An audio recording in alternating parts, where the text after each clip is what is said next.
예, 김동섭의 인사이트 시간입니다. 인사이트 우리말로 하면 통찰입니다. 오늘은 또 어떤 통찰을 좀 들어볼 수 있을지 나와 계신데요. 안녕하세요. 네, 안녕하세요. 뭔가 좀 멈춰줘야 할 자리에서 멈추지 못하고 있는 상황인데, 예, 어떻게 해석을 해야 될까요? 오늘 시장은요. 제가 볼 때 어저께 제가 막판에 상승할 거라 그랬는데 상승을 못했어요. 너무 깜짝 놀랐는데 예전에 제가 미국장 말씀드릴 때도 고점이 좀 돌파했지만 아니다라고 말씀드렸죠. 그 자리인 것 같습니다. 그러니까 언더슈팅 정도. 실제로 지금 시장의 모습을 보면 공포가 좀 시장에 온 것 같습니다. 공포가 좀 시장에 왔고, 어저께 우리나라 시장이 하락한 가장 기본적 이유는 베이시스였습니다. 베이시스가 지금 백워데이션 상태예요. 근데 어저께 막판에 그 기관이 9,500개 선물 매도를 던집니다. 그러니까 무슨 말이냐면 베이시스가 안 좋게 된 백워데이션이 되면 프로그램 매도가 계속 출혈을 되거든요. 제가 일단 오늘 국내 시장만 말씀드립니다. 계속 출혈가 되면은 외국인이 선물을 매수로 전환하지 않는 한은 주가는 돌릴 수 있는 기회를 맞지 않습니다. 왜냐하면 계속 프로그램 매도가 나올 수밖에 없으니까요. 어저께 6,500억 정도 프로그램 매도가 나오면서 SK 하이닉스, SK 이노베이션, 현대차 다 8%, 9%씩 빠졌죠.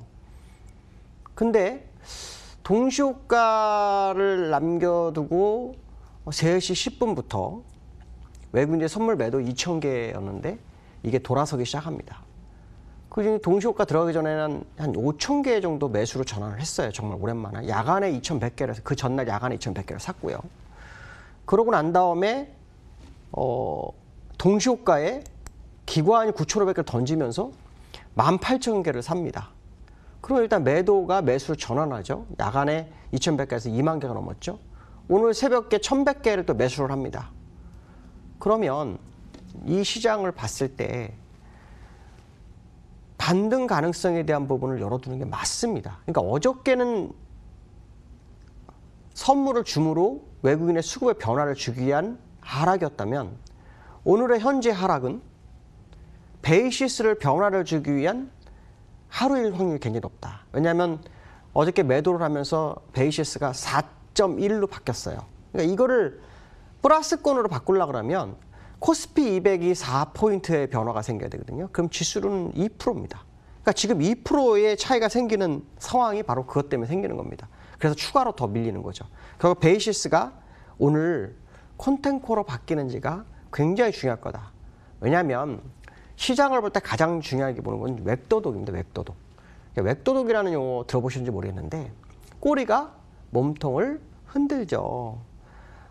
시장이 하락하거나 상승할 때 가장 먼저 움직이는 것은 옵션입니다. 옵션은 상방 베팅을 하든 하방 베팅을 하고 선물의 방향성을 잡고 그 다음에 주식의 방향성을 잡게 됩니다. 근데 지금 시장을 보시면 외국인은 선물로 상방을 열어뒀어요. 그리고 옵션으로요. 그 다음에 선물로 어저께 2만 개를 매수함으로써 일단 매도 물량을 다시 다 채워서 위쪽으로 갈 수 있는 기회를 열었어요. 그러면 이제는 주식만 사야 되는데 주식을 사기 위해서는 선물이 좀 더 강해지면서 프로그램 매수가 유입되면서 외국인의 현물 진입이 있어야 할 거라는 해석을 해야 됩니다. 자, 이런 부분을 감안한다면 지금 반등으로 돌릴 수 있는 중요한 공간에 있는 거죠.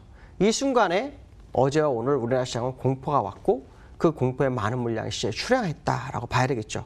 제가 첫 번째 수급 물량을 보여드리는데요. 지금 보시면 수급으로 2,400억 외국인이 매도를 합니다.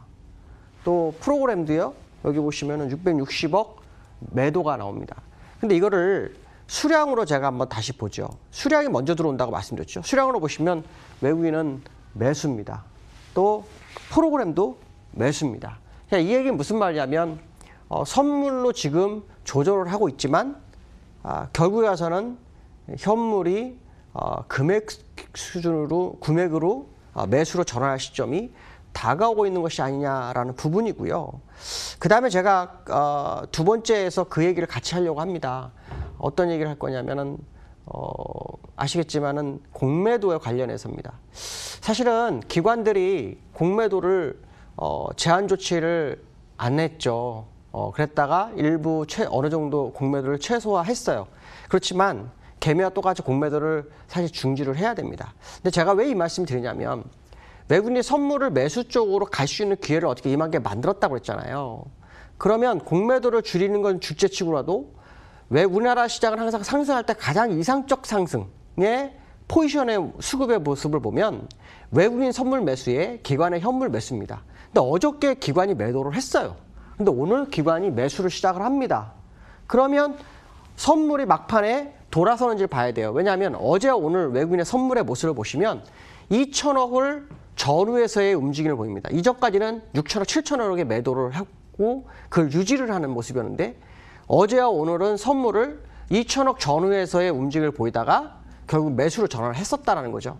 자, 이런 부분을 본다면 기관들의 공매도 최소화와 그것이 다시 기관의 매수로 전환되는 그런 상황. 그러면 결국 시장은 외국인의 선물 매수가 오늘 진행될지 중요한 것은 뭐냐면 오전이 지나면서 오후부터 바로 전환이 되는지가 굉장히 중요할 것 같다. 그게 전환이 되면 지수가 밀렸지만 시장은 안정될 수준으로 갈 수 있을 것 같다라는 생각을 해야 될 것 같습니다. 자, 미국장이 어저께 하락을 했죠. 하락을 했는데 제가 볼 때는 하락을 했다고 보지 않습니다. 왜냐하면 아까 제가 말씀드린 언더슈팅 얘기를 잠깐 해드렸잖아요. 미국 차트를 보시면 이렇게 돼 있어요. 어저께 여기 요 선을 찍고 올라섰고 오늘은 고개 살짝 이탈을 했어요. 그러면 사실은 그 미국장의 하락은 우리나라 시장에 사실 다 반영을 한 상황입니다. 반영한 상황이라고 보여지고요. 만약에 여기서 그냥 무너진다 그러면 사실 무너질 수도 있겠죠.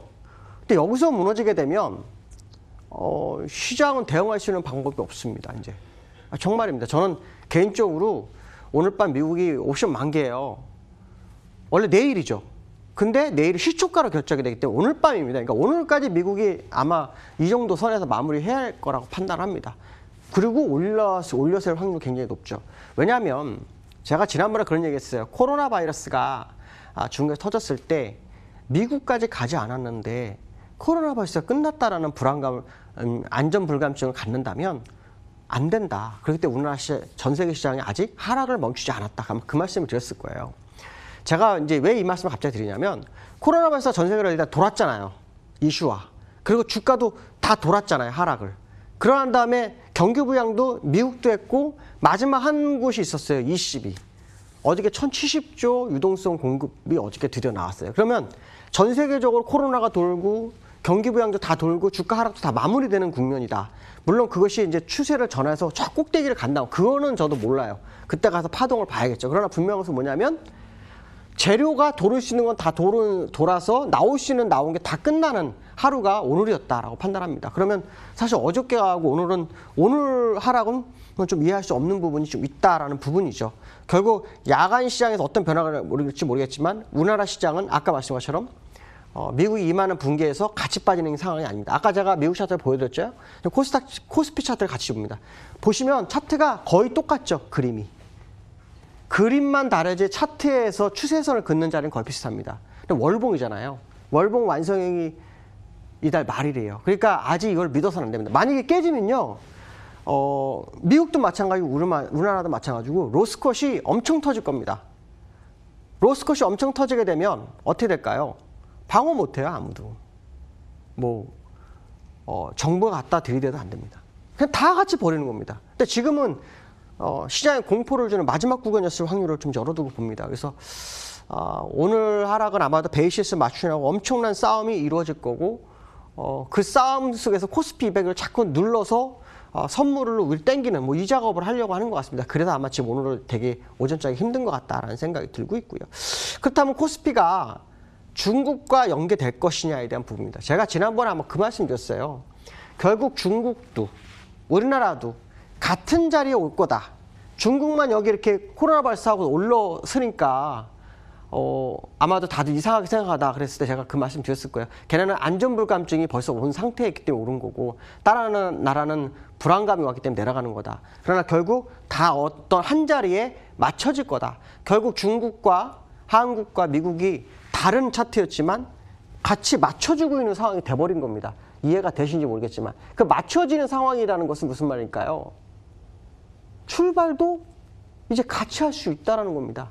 출발도 같이 할 수 있는 공간에 접어든 상황. 특히 중국도 아시겠지만 추세선 그어놨었잖아요. 여기서 바닥이었고 다시 바닥. 이게 만약에 깨지게 되면 중국도 큰일 나는 거예요. 그러니까 지금 전 세계 시장이 어제까지 또 오늘 우리나라 시장까지 하락을 하고 있지만 사실은 다 출발선에 와 있고 다 더 빠져서는 안 되는 자리에 와 있다는 겁니다. 자, 이런 부분들을 감안한다면 우리가 이 공포에 두려워를 해야 하는 것은 맞지만 공포를 어차피 왔다면 버텨야죠. 2008년도에 제가 900 간다고 얘기해가지고 많은 사람들이 놀래서 결국 2주 만에 900 간 적이 있습니다. 그때 제가 말씀드린 게 있어요. 버티면 이긴다. 특히 물량 리스크 관리하고 바닥에서 900 근처에 잡으면 2주 안에 따블이 난다. 그 얘기를 한번 해드렸을 거예요. 아마 제가 볼 때는 그때하고는 상황이 다르지만 지금도 역시 이 시간을 지나가리라는 생각을 갖고 버티는 게 더 낫다. 다만 신용과 담보대출만 없으면 됩니다. 그게 있으면 못 버티죠. 그러니까 어려운 국면이지만 기회를 엿볼 수 있는 시간은 꼭 올 거다라는 생각하시면서 접근하시면 되지 않을까 이렇게 말씀드릴 수 있을 것 같습니다. 오늘까지 하겠습니다. 감사합니다. 예, 김동섭의 인사이트 시간까지 진행했습니다. 버티는 전략, 예, 참고하시고요. 시장 일단 눈에 보이는 것들은 두려움과 공포를 계속 줍니다. 버텨내기 어려운 상황으로 지수 한번 볼게요. 코스피가 75포인트가 밀리면서 어제 장 끝나고 오늘 아침 기사는 1600이 붕괴됐다는 게 마치 시장이 붕괴될 것 같은 공포감이었잖아요. 근데 이제 오늘은 1500이 나오게 생겼습니다. 순간적으로 1500선 초반까지 와 있는 상황이고요. 코스닥도 3% 밀려 있는 상황인데요. 예. 적어도 단기적으로는 반등 국면에 서서히 더 가까워지는 것 아닌가. 저도 앞서 우리 김동수 선생님 의견에 동의하면서 오늘 여기까지 하겠습니다. 고맙습니다.